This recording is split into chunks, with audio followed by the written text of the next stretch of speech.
Exam के दिन सबसे पहला सवाल पालमपुर क्या है? डोंट वरी, आज हम एक ही वीडियो में करेंगे पूरे चैप्टर का फास्ट ट्रैक रिवीजन, इजी और स्कोरिंग पॉइंट्स के साथ। वेलकम बैक टू रमनी पाठशाला, जहां पढ़ाई है आसान और मज़ेदार। चलिए करते हैं one short revision of class 9th economics, chapter number 1, the story of village Palampur. Introduction to Palampur. Palampur, hypothetical village model to understand rural economy. जो पालमपुर एक काल्पनिक इमेजिनरी विलेज है जो कि हमें गांव की इकोनॉमी के बारे में समझाता है। पॉपुलेशन इसके यहाँ पे 450 फैमिलीज रहती हैं। एक्टिविटीज़ में इनकी फार्मिंग और नॉन फार्मिंग एक्टिविटीज़ आती हैं। फार्मिंग में मेन ऑक्यूपेशन आता है वो क्या है? Farming.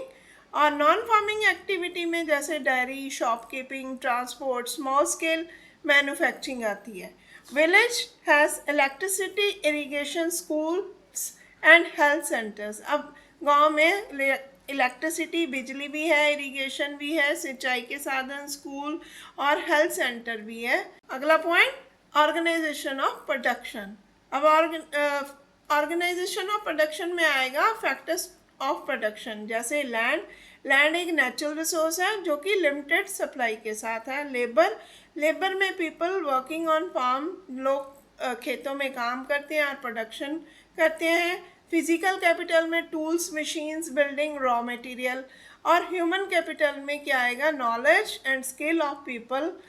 All four must combine for production to take place. Farming in Palampur. Next point, land is fixed. जो लैंड है फिक्स है। Total land in Palampur limited, no scope to increase. अब जो टोटल लैंड है पालमपुर की वो लिमिटेड है, उसकी बढ़ने का कोई स्कोप नहीं है। और पॉपुलेशन इंक्रीज हो जा रही है और लैंड कम होने का प्रेशर है। How to grow more from same seed. अब सेम लैंड से एक से ज़्यादा फसल कैसे उगाई जा सकती है? बाय मल्टीपल क्रॉपिंग और मॉडर्न फार्मिंग मेथड। अब मल्टीपल क्रॉपिंग में क्या आएगा? More than one crop on same land in year. एक ही लैंड पे एक से ज़्यादा फसल पैदा करनी, जैसे वीट, पोटैटो और शुगर केन। और मॉडर्न फार्मिंग मेथड में क्या आएगा? Use of HYV seeds, irrigation, fertiliser, pesticides, machineries, ये सारे सब क्या आएंगे? मॉडर्न फार्मिंग मेथड में। और रिजल्ट इन हायर यील्ड, इससे क्या है? पैदावार ज़्यादा बढ़ेगी। Will the land sustain. अब third point, modern method, high production but problem. अब जो मॉडर्न मेथड है उससे प्रोडक्शन तो हाई हो जाती है, लेकिन उससे काफ़ी प्रॉब्लम्स भी क्रिएट हो जाती हैं, जैसे over use of fertiliser, pesticide. उससे क्या होगा? अपना ओवर यूज़ करेंगे हम फर्टिलाइज़र और कीटनाशक दवाइयों को यूज़ करने से जो सॉइल की फर्टिलिटी है, उसकी उपयोगिता है, वो कम हो जाएगी। ग्राउंड वाटर ओवर यूज़ करने से उसमें ग्राउंड वाटर की कमी हो जाएगी। Need for sustainable farming. अब crops rotation, organic, manure, mix cropping आएगा इसमें। Land distribution in Palampur. अब नेक्स्ट पॉइंट में देखेंगे कि लैंड कैसे डिस्ट्रीब्यूट हुआ है पालमपुर में। Land is unequal distributed. Land जो है बराबर, इक्वल डिस्ट्रीब्यूटेड मतलब बटा नहीं है। लैंड सब में बराबर नहीं बटा हुआ। A few large farmers rich own majority of land. अब अमीर फार्मर्स के साथ उनकी अपनी लैंड है। Many small farmers own very little land. और जो छोटे किसान हैं उनके पास बहुत कम ज़मीन है। सम फैमिलीज लैंडलेस, कुछ फैमिलीज वहाँ पे जिनके पास ज़मीन नहीं है।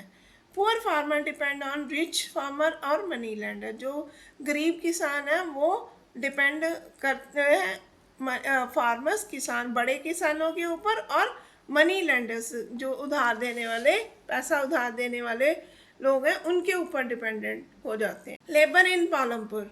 अब पालमपुर की लेबर कैसी है? Small farmer use family labour, जैसे सेव कॉस्ट। अगर जो छोटे किसान हैं वो अपनी फैमिली को खेतों में काम करवा के उनसे मतलब वो उसका जो कॉस्ट है वो कम कर लेते हैं। Big farmer hire landless worker और small farmers as a labourer. जो बड़े किसान हैं वो क्या करते हैं कि जो जिनके पास ज़मीन नहीं होती उनको हायर कर लेते हैं अपने खेतों में काम करने के लिए। Labourer paid in wages cash और काइंड। और जो लेबर होती है, दिहाड़ी वाले लोग होते हैं, उनको कुछ दिहाड़ी दी जाती है कैश में या उनको गेहूं दे के। Often very low wages due to high supply of labour. क्योंकि ज़्यादा सप्लाई होती है, ज़्यादा लोग होते हैं काम करने के लिए, इसलिए उनको बहुत ही कम वेजेस मतलब दिए जाते हैं। Capital in farming. अब फार्मिंग में क्या कैपिटल चाहिए होती है उसके बारे में पढ़ेंगे। Farming need input seeds fertiliser irrigation machine. अब फार्मिंग में चाहिए होता है कि उसकी इनपुट क्या है, जैसे सीड बीज हो गए, फर्टिलाइजर्स, इरिगेशन मशीनरी हो गई। Rich farmer use their own saving for investment. अब रिच फार्मर अपनी सेविंग्स को यूज़ करते हैं अपनी खेतों में इन्वेस्टमेंट के लिए। Poor farmer borrow from money lender at high interest rate. डिबेट ट्रैप। अब वो डिबेट ट्रैप मतलब उधार वाले ट्रैप में फंस जाते हैं लोन लेके, तो वो पैसे पुअर फार्मर्स मनी लेंडर से अपने पैसे बोरो करते हैं, उधार में लेते हैं। फॉर्मल क्रेडिट भी लिया जाता है, जैसे banks, cooperative, not easy available to small farmer. Small farmer को ये चीज़ें इजीली बैंक के थ्रू नहीं मिलती। Non farm activity in Palampur कौन कौन सी है? About 25% of people working in non farm activity. 25% लोग जो हैं नॉन फार्मर एक्टिविटी में पार्टिसिपेट करते हैं। जैसे टाइप्स कैसे किस तरह की नॉन फार्मर एक्टिविटी होती है, जैसे डेयरी, जैसे मिल्क प्रोडक्शन हो गया, उसमें ये sell to nearby towns, गांव शहरों में जाके अपना दूध बेचते हैं। स्मॉल स्केल मैन्युफैक्चरिंग, छोटी छोटी मैन्युफैक्चरिंग करके जो घर की ज़रूरी चीज़ें होती हैं उनको स्मॉल स्केल में बेचा जाता है, जैसे house hold based simple tools हो गए, फैमिली लेबर हो गई, इस तरह की। शॉपकीपिंग ट्रेडिंग, अब सेलिंग गुड्स, कुछ चीज़ें बना के उसमें दुकानों में बेची जाती हैं। Fertiliser, seeds, daily use product भी बेचे जाते हैं। Transport, rickshaw, tonga, truck, good and passengers transport. और ट्रांसपोर्ट फैसिलिटी भी है, जैसे रिक्शा, टांगा हो गया, ट्रक भी हो गए, और पैसेंजर जो ट्रांसपोर्ट होती है वो भी अवेलेबल है पालमपुर में। की एग्ज़ाम पॉइंटर्स। अब हम देखते हैं बेटा इसमें की एग्ज़ाम पॉइंटर्स क्या हैं। अकेला अगर आप इसको भी अच्छे से याद कर लोगे तो आप अच्छे मार्क्स ले सकते हो एग्ज़ाम्स के लिए। Land is limited. Multiple cropping plus modern method use. अब लैंड में मल्टीपल क्रॉपिंग और मॉडर्न मेथड यूज़ होते हैं। Over use, land fertility and water issues, need sustainability. Over use की जाती है लैंड फर्टिलिटी को, सॉइल फर्टिलिटी को ओवर यूज़ किया जाता है, और वाटर को ज़्यादा यूज़ करने के कारण उसकी सॉइल फर्टिलिटी कम होती है और वाटर इशू पैदा होते हैं। Land distribution highly unequal. जो लैंड है वो अनइक्वल डिस्ट्रीब्यूट हुई है फार्मर्स में। लेबर, फैमिली, स्मॉल फार्मर अपनी फैमिली को अपने साथ हायर करते हैं, और बिग फार्मर छोटे फार्मर्स को अपने साथ हायर करते हैं। Capital easy for rich, difficult for poor. जो कैपिटल पैसा है वो रिच फार्मर्स के लिए इजी है, बट पुअर फार्मर के लिए डिफ़िकल्ट है, और वो डेबिट ट्रैप का रिस्क ले लेते हैं, मतलब उधार में का रिस्क लेते हैं। Non farm activity provide extra employment and income. और जो नॉन फार्मर एक्टिविटी है वो एक्स्ट्रा इनकम फार्मर्स को दे देते हैं। Palampur, example of rural economy of India. जो पालमपुर है वो एक एग्जाम्पल है गांव की, इंडिया के गांव की अर्थव्यवस्था कैसी है उसकी एक एग्जाम्पल है Palampur. Exam tips. Exam tips बेटा चलिए देखते हैं कि एग्ज़ाम टिप्स क्या होंगे। लर्न एग्जाम्पल्स, एग्जाम्पल्स को लर्न करो।